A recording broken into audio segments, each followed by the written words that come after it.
Hindi kagaya ng water station business. Naitayo mo na yung negosyo mo. Hanggat may suki ka, tuloy-tuloy yan. Kaya napapansin mo yung mga water station na nagsara, tapos ni-reopen, nahihirapan bumangon. Kasi anong mga taga ron, iniisip na yung tubig niyan, same lang din yan, same management lang yan, same services lang yan. Kahit ginandahan mo na presentation. Kwento nga ng nakausap ko kahapon, palagay ko, hindi po kayo babalik. Sabi ko sa kanya talaga, palagay ko ma'am, hindi ka babalik dito kung hindi ka satisfied. Parang sinasabi ko nga na, pinagmamalaki ko na testimony ng mga client ko. Although, hindi ko naman kaya puntahan ng lahat ng kliyente ko eh. Di ba? I cannot come para bisitahin sila lahat kasi ang dami nila eh. Alam niyo po, pag ini-inspire ko po yung mga clients namin, mga partners namin, nagiging baon nyo yan eh. When you start your business, kung kinaya ng ganito na customer ni Alfred, edi posibleng kaya ko din. So, gusto ko maging baon nyo yan, na maging motivation nyo na paano ba ang diskarte? Yung negosyong tinatayo natin, boss, pang matagalan. Sabi ko nga, itong investment na nilalagay nyo dito, this is kind of business na kung saan pwede nyo ipamana sa next generation nyo pa. Ito ang tayo ka ng water station. Sige, galing ako dyan eh. Water station, hanggat iniingatan mo, kinukultivate mo, pag lumaki yung mga anak mo, hanggat may tumatangkilik sa produkto mo, may hanap buhay ka eh.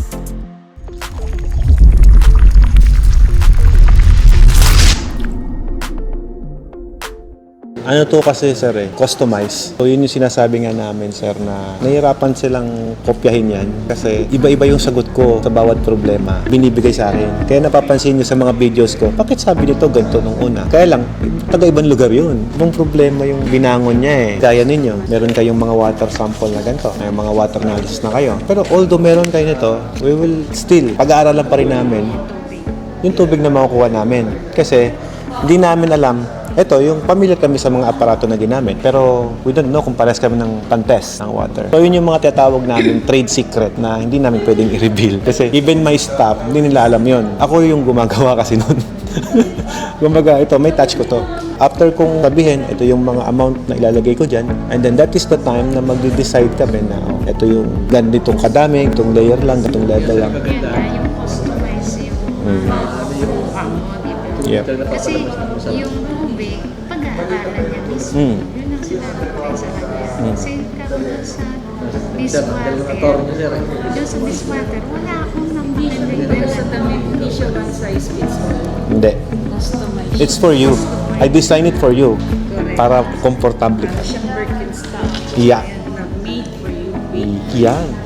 Yung negosyong tinatayo natin, boss, pang matagalan. Sabi ko nga, itong investment na nilalagay nyo dito, this is kind of business na kung saan pwede nyo ipamana sa next generation nyo pa. Ito ang tayo ka ng water station. Sige, galing ako dyan eh. Water station, hanggat iniingatan mo, kinukultivate mo, pag lumaki yung mga anak mo, hanggat may tumatangkilik sa produkto mo, may hanap buhay ka eh, di ba? Pwede mong ipasa. In what way? Ayaw mag-water station ng anak mo, sige, bigyan mo sa management na lang siya. I-manage mo na lang. I-monitor mo na lang. May tao namang gagalaw para sa inyo. Di ba? Hindi siya something na negosyo na hindi mo pwedeng ipamana. Itong negosyo pwede ipamana. Kasi equipment yan. Tapos yung itinuro mong system na yan sa kanila, itutuloy na lang nila yan. Kuha niyo yun. Ibig sabihin, pang matagalan. Kumbaga, sabi ko nga, sa amin, ang binibenta namin, yes, makina binibenta ko. But technically, hindi lang makina. Kasi partnership nga yung gusto ko, yung pang matagalan. Kasi yung gusto ko short term lang, di mag-branch ako ng marami. Kasi I could make more sales. Sa palagay niyo po ba, di ko kayang mag-branch? Kaya kong mag-branch. Pero ang tanong, ba't di ko ginagawa? Kasi posibleng mag-sacrifice yung quality.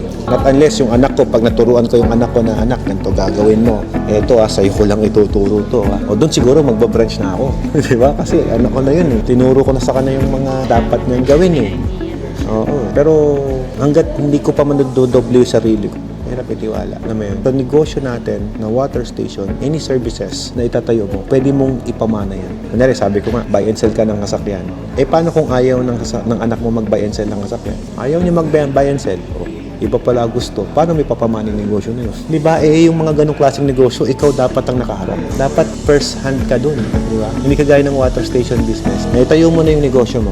Hanggat may suki ka, tuloy-tuloy yan. Hindi, oo. Hindi siya komplikado eh. Kasi aalagaan mo na lang yung customer. Pag-iibayuhin mo na lang yung serbisyo eh. Diba? Filter na. Sa una pa lang, pag sumablay ka na sa machine, mahirap nang itayo yung tinatawag nating credibility natin na mag-market. Kaya napapansin mo yung mga water station na nagsara, tapos ni-reopen, nahihirapan bumangon. Kasi ang mga taga ron, iniisip na yung tubig niyan, same lang din yan, same management lang yan, same services lang yan. Kahit ginandahan mo na presentation, natikman na namin yan, di masarap yan. Kahit iba na yung makina. Pag matikman yung tubig mo, sa'yo re-refill yun, boss. Yan yung common na nangyayari. Sumasara yung ibang water station. Kasi pag tumayo yung isang maayos yung lasa ng tubig, pupunta ngayon sa'yo kasi kahit suki na nila yun, kahit di nila galon yun eh. Di ba? I-refill sa'yo yun eh. So, ano nangyayari? Nagpo-prosper ngayon yung may-ari. Yung client ko din, wala pang 1 years, 8 months pa lang, taga Sambales po yun. Hindi nila minamarket yung water station nila, package 9. Hindi nila minamarket yun, sir. Wala pa doon sila permit eh. Sila pinakamalakas na water station doon. Sabi sa January pa kami mag-ooperate, sir eh. Bumalik sa akin after 6 months, sir. Bumili ulit ng laundry tsaka isa pang package. Iba na yun sa taga Sambales na to. Technically, yung nakausap ko kahapon, yayabang ko na sa inyo. Total, din yun pa napapanood sa Facebook eh. Binili nyo? Package 9 po. Yun, no? At kung sakasakali naman, guys, Abroad to Ang nagmamanage yung pamangkin niya. Amore Water Refilling Station kasi sila. Taga Leyte pa yan. Nung in-install namin, may dati na silang water station. Pero mahina. Hindi sila makasabay sa market. Nilagyan namin ng makina namin. Doon sila lumakis. Dito lumakis yung game. Kaya nung after 8 months, pumunta ulit dito. Sabi niya, sir, hindi ko na gusto yung 7. Bili ako ng isa pang. So, kahapon, nag-settle kahapon. Nagtayo na siya ng laundry, yelo. Matanda na siya eh. Diba? So, sabi nga namin, hindi late na magnegosyo kahit may edad ka. Kasi sabi niya, ito, may pera naman na to eh. Ang ano lang niya, yung anak niya, apo niya. Para dun eh. Hindi na pang kanila yan eh. Kasi pag alis nila, nasa US na naman sila. Pamangkin na naman niyang magmamanage nun. Sabi ko nga eh, palagay ko, hindi po kayo babalik. Sabi ko sa kanya talaga, palagay ko ma'am, hindi ka babalik dito kung hindi ka satisfied. Hindi, satisfied nga kami, kaya nga. Pinagmamalaki na testimony ng mga client ko. Although, hindi ko naman kaya puntahan ng lahat ng kliyente ko eh. Diba? Di mo nga kayo, ilang kayo dito. Makakulang po 1 linggo pag inikot ko po kayo. Pero time will come. Iikot tayo. Na, ate na. Ilista mo na. Lista mo na. Visiting month naman ako ngayon. Next month, visiting month. Birthday ko eh. Ikot naman ako para makahingi ako ng pa-birthday sa kanila.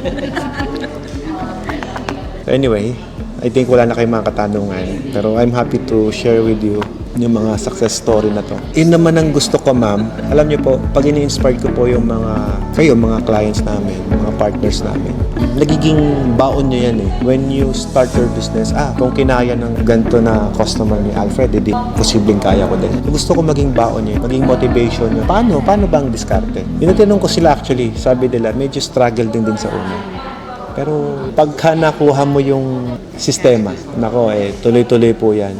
Yun naman po ang magagarantiya sa inyo ng negosyong to. Tsaka ma'am, sabi ko nga, saan yung part na malulugi ka? Kung sakaling malugi ka, yung makina, valuable pa rin eh. For example lang worst case. Doon tayo sa worst case na bankrupt, pinabayaan mo. Na-stress ka kasi, di mo kinaya. Yung makina pag binenta mo, second hand, mahal pa rin, 100,000 pa rin presyo. Hindi yan mura. Kasi tangke pa lang mahal na, motor pa lang mahal na system. Pero wala pa naman na nagbebenta masyado. Wala ako nakikita sa Facebook na for sale eh. Nitignan ko yung Facebook market kung may for sale na eh, Watermax eh, wala. May one time nakita ko, naka for sale, Watermax na machine.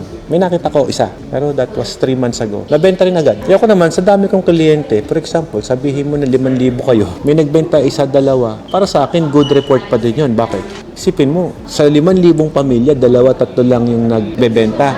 At saka reason for selling pa, mag-a-abroad na.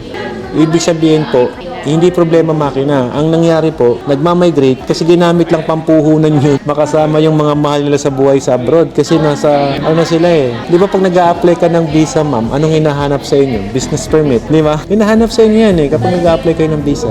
Kumbaga ako naman, honest to goodness naman, kukwento ko talaga sa inyo yung totoo. Hindi ko naman kayo para bolahin pa, nakabili na kayo eh. Bumiyahe pa kayo dito all the way from Bulacan and Binyan, Laguna.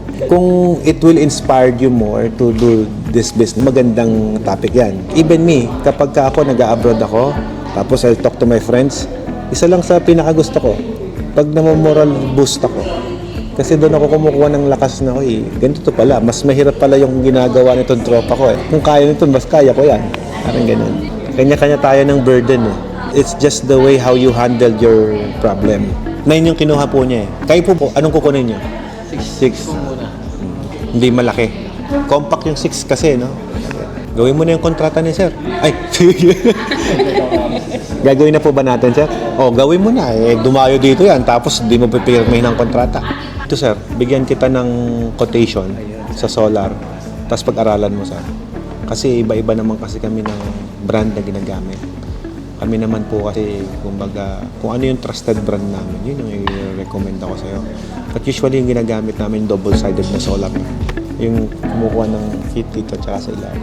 Ganun na yung gamit namin. Tignan mo, sir, yung solar ko. Humaharvest ako. Yan, sa bahay ko yan, sir. Wala akong binabayaran. Tignan mo, libre ng kuryente ko. Ito yung linya ng kuryente.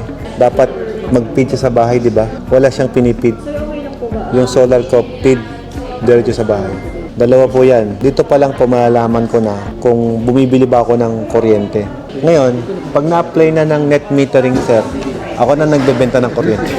Pwede, padalan kita ng quotation. Pag-aralan mo ngayon. Tapos, tsaka tayo mag-usap. Technically, hindi ko pa na-discuss lahat sa iyo eh. Kasi parang panibagong transaction natin yun, sir. Baka gusto ko pag in-explain ko sa iyo, lahat ng tanong ko gusto ko masatisfy ko sa iyo. Masarap bumili ng bagay na alam mo yung binibili mo. Yung bang wala kang duda. O kaya, baka mabentahan pa kita ng 1 tonner na yelo eh. Nakabarod niyo ba yung yelo ko? Dating pala, meron na ba? Parating na, mga 1 week from now. Andito na yun. Sabi nilang ammonia. Hindi kami gumagamit nun kasi tube ice to eh. Ginagamit sa inumin eh. Pag nag-ammonia ka, baka umammonia yung tiyan mo eh. Dami na po naming client na meron ito. Sa residential. Meron nga kaming client, taga-Bayambang lang, dyan lang oh. Ganito po, 1 tonner ice. Malakas talaga yelo. 10 sako, 1 minuto. Ang lakas nun. Mga 3 tonner yun. Sa water station business natin. Okay. Anong gagamitin yung water source? Nawasa, deep well?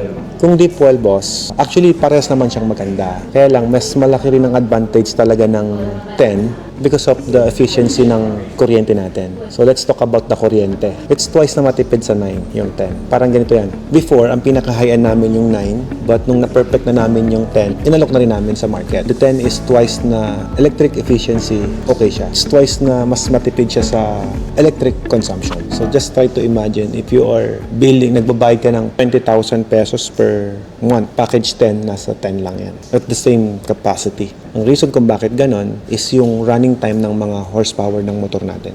Kumbaga ganito yan. Yung package na namin, kung 10 hours mo siyang ginagamit, yung 10 po is 5 hours lang. So it's 50% savings. Kuryente pa lang yun. Pagdating naman sa tubig, siyempre may efficiency na naman sa tubig. Ang package 9, usually kapag deep well ang supply, ang nakukuha nating product dyan is only 40%. 60% tatapon. So ngayon, yes, yun yung reject. So sana pupunta yung 60%. 60% will be pwede mong magamit pang hugas, pang laba, or whatsoever kung saan mo siya gustong gamitin. But technically, marami yun kapag malakas na yung negosyo mo. Yung 60% sa package 10, nire-recycled namin yun. Kumbaga, nare-reprocess namin siya. Again, it's depend on the water quality ng supply. Kapag marumi ang water quality natin, we offer the suggestion na ito-double pass namin siya. Hihina ang capacity, yes, pero bibigyan kita ng magandang quality ng tubig. Sobrang gandang quality kasi double pass yun. Kumbaga sa dialysis machine, boss, yun yung mga tinatawag na chronic yung design. Kasi same din ang parts niyan. Sa naman po, efficiency, kapag maganda naman yung deep well mo, hindi na namin ito-double pass yun. I-recycled namin yung reject water and we will get at least another 40% from that reject. Basically, kung 50-50 natin siya na set, tapos i-reprocess natin, makakakuha pa tayo another 25% from the deep well. So, another savings po yun. So, parang basically, 25 to 20% na lang yung tumatapon sa'yo na reject compared doon sa 9, na 60% talaga. Wherever you like it or not, tapon yun. Two different system kasi. Two different kind of process. Ngayon, kung ang tanong, yung 9 ba pwedeng i-upgrade ng 10? It's impossible. Kasi magkaiba ng skid, magkaiba ng pyesa, magkaiba ng design. Even the flow rate, maliban kung paltan ko ng buo. Yes, so totally bago siya. So that is the difference between the two. The price is sabihin na natin na parang binili mo dalawang 9 at the price of 708,000. So, tama. Ang efficiency, 2.9. Yeah, correct. Pero kung bibili mo yung 9, parang almost 1 million eh. Di ba? It's a lot savings. Plus, hindi ko magagawa yung design ng dalawang 9 sa 10. Kasi iba yung linya ng tubo. Twice. Side by side lang. Twice din. Twice. Twice din, diba? Yes, twice din. Kumbaga 12,000 gallons per day kontra 24,000 gallons per day. Pero yung nilagay namin dito, sir, 12,000 gallons per day. The reason why, kahit ang daming reverse osmosis na yan, 12,000 pa rin ang nilagay namin. Kasi this design is for salt water. Kumbaga, boss, kung ang tubig mo, maalat yung tubig, magiging 12,000 gallons per day siya. Pero kung yung tubig mo maganda, magiging 24,000 gallons per day siya. Parang in-assume na In-assume mo na. quality. Worst quality na yan. Kumbaga, boss, you give me the worst quality ng tubig na ibibigay mo sa akin. Tagadagupan ka, binigyan mo ko ng tubig alat, I will give 12,000. Yung problema namin, maalat ang Ayun, yun ang problema rin natin. Ang isa sa case natin, boss, technically kung maalat ang tubig, hindi kaya ng 9. Kaya naman, but I cannot give you the top tier finished product. Yun ang problema. Siyempre, tayo, negosyante tayo. Gusto natin, hindi tayo mapapahiya sa kahit sino nga allocate natin ng product. Meron kami nakilala ng mga water refilling sa Dagupan. Yep. Parang isa sa mga pitch nila or pinagmamalaki nila is yung water source nila is nawasa. Yeah. Pero ganito, kahit gamitin mong nawasa, kung meron kang 20% or 25% lang ang tumatapon, it's much mas efficient pa rin yung 10. Kumbaga, boss, gamitin mo nawasa or deep well, kaya namin, basta 10 yung product natin. But the 9, kaya din naman. Sa sobrang init ng panahon natin, isa yan sa very promising business ngayon. Technically, reverse osmosis yung binili mo, pero binibigyan kita ng hindi purified water. Sabihin mo sa akin, niloloko mo ako. Gusto natin yung the best. Kaya nga tayo may pinakamalaking mud cart tracing dyan sa... Pag-dispense namin, hindi po ulit ng pump yun. Dadaan ulit sa series of filtration yun with ultraviolet. Quality ang hanap ninyo. Kaya ang gusto nyong customer is top tier customer din. In return, ang totoo niyan matatandaan nila yung branding mo eh. Yung tubig mo maayos yung lasa. Madali siyang i-market.